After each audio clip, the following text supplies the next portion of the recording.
So what I'm going to do today is I'm going to show you how I clean, store and take care of my silicone moulds. Now if you're like me, you've got hundreds of moulds and I have got hundreds of moulds. So I want them to last a nice long time, but I also want to make sure that they're ready for me to be using when I want to use them. I made this video about 5 years ago. I've just rewatched it actually. I can't believe how grey my hair has gone and how much older I look in 5 years. That's what YouTube does to you, I think. And there's things that I've changed. So this is an updated version because now I've found different products and I do it slightly differently. If you want to get the best out of your moulds, get the longest life out of them, then this is what I do. Now I tend to chuck my silicone moulds in here once I've used them, and then every week I tend to clean them. But what you should be doing is cleaning them and storing them after every use, because the longer you leave them like this, the worse they're going to become and the more difficult I find it is for them to be cleaned. But this is the method that I use that you're going to find is really nice and easy. So what I'm going to do is take a few moulds out of here that are dirty. That one's had resin in it, so it's going to have some residue on it. And these moulds are getting a little bit past it now as well. And look, that one in there has got lots of dirt inside it. So we'll use those ones as an example. And I find that this works regardless of what I've got on the actual moulds. That one's got glitter all over it, look. Resincrete, chameleon powders and flakes, resin, and on this one we've got acrylic paint. And they're going to be really easy to clean. My first advice would always be don't use a torch on your moulds, because they can get too hot. These can burn at 1,200 degrees and moulds can take a maximum of 500. So you're going to burn the moulds, dry them out and ruin them. So avoid these. Use long neck lighters if you can, and avoid spraying with alcohol. I know this causes a bit of controversy in the actual resin community, but it's my advice and what I do. I don't spray alcohol on my moulds where I can avoid it, because the alcohol does dry out your moulds. Also, you don't want alcohol vapors going in the air. My first port of call is always to try and get the worst bits off using some tape. And this works for acrylic paint. Look at that. You see that bit of acrylic paint has gone now? There's some red acrylic paint there. Once it's dried, the acrylic paint will lift off these moulds nice and easily. And if you get rid of it while it's dry, you're not regenerating it with water and causing it to spread over everywhere. And I use a lot of acrylic paint in my moulds. Don't use duct tape. Duct tape will leave far too much residue on your moulds. And you don't need to be using it. Just a normal packaging tape like this, and it's really cheap. I think this cost me for 6 rolls about £4, which is what, about $5 at the most. So now that has got all that off there, or the majority off there, and that's ready for the next stage. Now if you've got resin on your mould, then I'm a tendency to overpour. Sticky tape will help you to remove excess resin. And if it's not coming off, just fold your moulds up like this. Now be careful, because little thin fragments of resin like this can actually be quite sharp if they get under your nails. I give a bit of a tap, and then once I've loosened it a little bit, I go over it with the tape, and again, that'll start to come off, look. And take your time. I'm rushing this. I don't know why I'm going this fast. I don't need to be going this fast. I think I've had too much sugar today. Where I've had mica powders and things like that on here, that'll clear that up a lot quicker. So that's quite clean now, considering. I'll show you again on this one. That has got chameleon flakes all over it. So I'll lay me tape on there, give it a push down, and that'll start to remove quite a lot of that chameleon flakes and powder. You can see that on there. But it does leave quite a bit on there as well. So I'm going to go ahead, I'm going to tape all these moulds, and then I'll show you what I do next. Now for the skull one, it's really difficult to get in there, so all I did was turn it inside out, and then I can go around like this, and that'll clean those out much easier. And I could do the same for the dragon, because the dragon is full of resincrete powder. See, look at all that powder that's on there. If you'd have cast directly into that without removing that, that would have made the surface of the next casting quite dull. And you don't want to be washing that powder down your sink or anything like that either. The next thing I do is I use this, which is the Big Wipe spray. And this is not sponsored in any way by Big Wipes. They don't even know I exist. I wish they did, and I wish they'd send me some, because I think they ought to, the amount I show this on camera. I use this for cleaning my silicone mats. If you've got uncured silicone, nothing cleans it quite like this. It's brilliant. And all I do is give all my moulds a quick spray with this, like that, and leave that there for about 10 minutes. Now, this is safe to use on your hands and things like that. It cleans up resin brilliantly and it cleans up silicone moulds amazingly. Now, if you haven't got that and you can't get that, then good old baby wipes, the pure ones I find are the best. They will clean up really, really well. And I use a baby wipe in conjunction with the spray. And baby wipes don't contain anything that's damaging, obviously, because they've got to be used on babies. Well, I hope they wouldn't.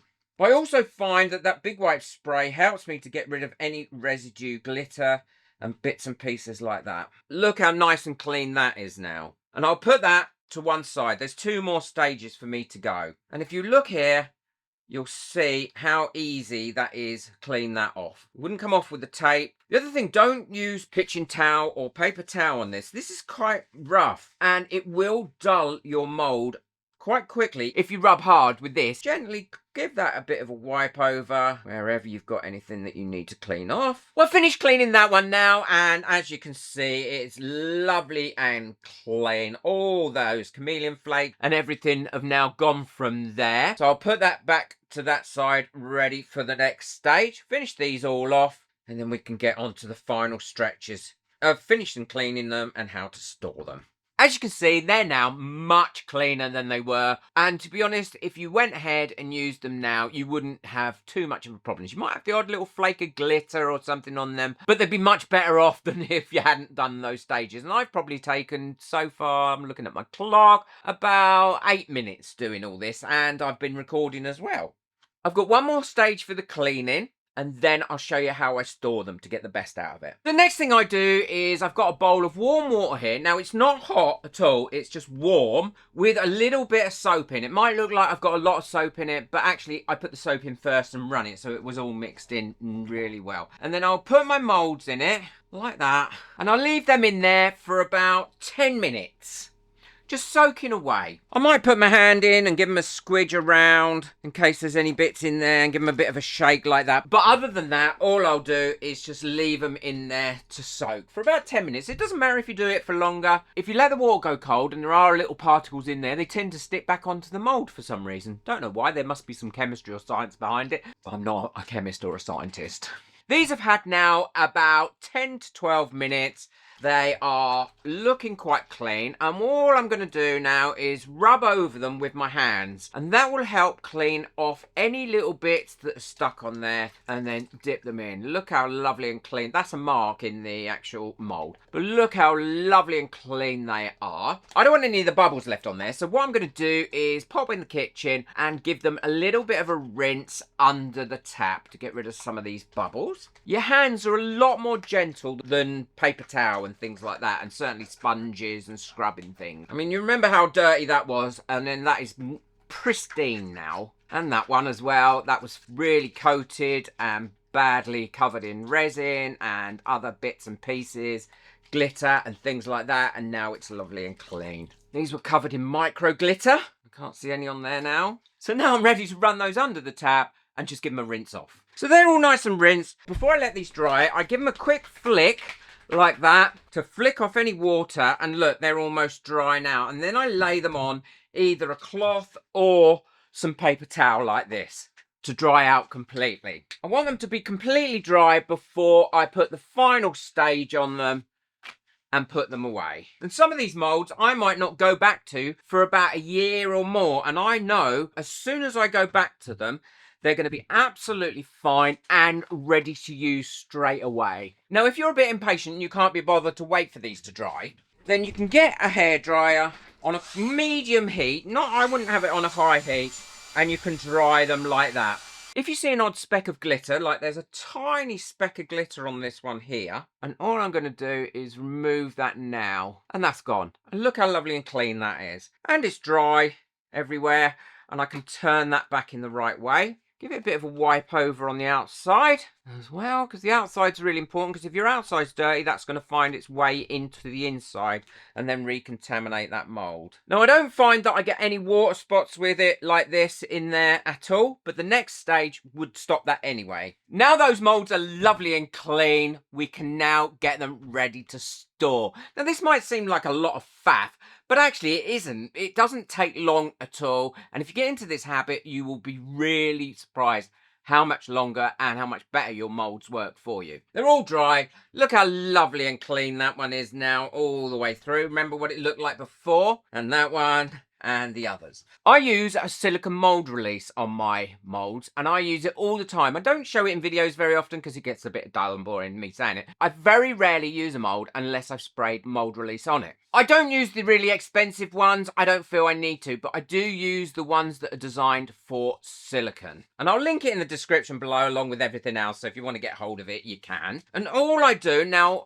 make sure that you've got your air purifier on or some extraction on. Don't breathe this stuff in. I'm going to put my mask on while I do this because I don't want to be breathing in this spray. You don't need much of this at all. Sorry about this. So this is all you need to do. This amount. Any more than that, and you're going to have a residue in there, and you don't need a residue. Well, that's all cleared out of my room now really quickly. And now what I do is I store these like this. So if I've got a set, like these two are together, then I'll pop them in a Ziploc bag, like that. I'll zip it up. I'll get rid of as much of the air out of there as I can. And I'll zip it up completely. And then I store them flat. What I always avoid is moulds being crunkled up like that. Is crunkled a word? Oh, it is now. I don't like my moulds all crunkled up because they can take on that shape after a while. If you don't get to them very quickly, then when you go to use them again, they're a bit distorted. And then I store them in sets of plastic drawers, and then I have them labelled as jewellery, skeleton, containers, miscellaneous, holiday, all those sorts of things, and I know exactly where each one is. But I mean, you label yours however you want and do your own system of knowing what's in what. If you get a mould like this sort of size, once you've been and cleaned it and done everything with it, I find the bags are a bit expensive to fit these ones. So all I use is some cling wrap, cling film, or anything like that. I turn it over and then let it seal itself onto itself. You'll stop your moulds sticking to each other when they're being stored, and you'll also stop them drying out, and they're lovely and conditioned from that silicone release spray. And then when you take this off and go to use them, you've already got a light layer of silicone release spray on there. I never respray. Well, not very often. I do sometimes, and saying never is not true, is it? Also,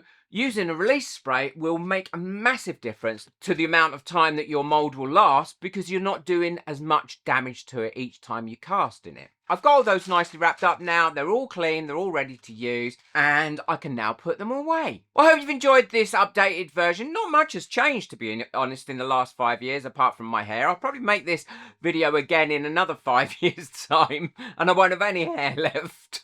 A lot more wrinkles. I hope you found that useful. If you have, please share this video as much as you can so other people can see it as well. I recently did a video on testing out resin hacks that my members had asked me to test out, and it caused quite a lot of controversy in the comments, which was quite interesting. Because people obviously didn't listen to the video and hear me say I'm testing out these resin hacks that people have asked me to test out, and they assume something else. But there we go. But it's a really interesting video, useful video, and it does talk about alcohol in there quite a lot. So check that video out. It's coming up at the end now on one of these cards. Boot that like button, hit that subscribe button, but most of all, enjoy your resin. Take care. Bye.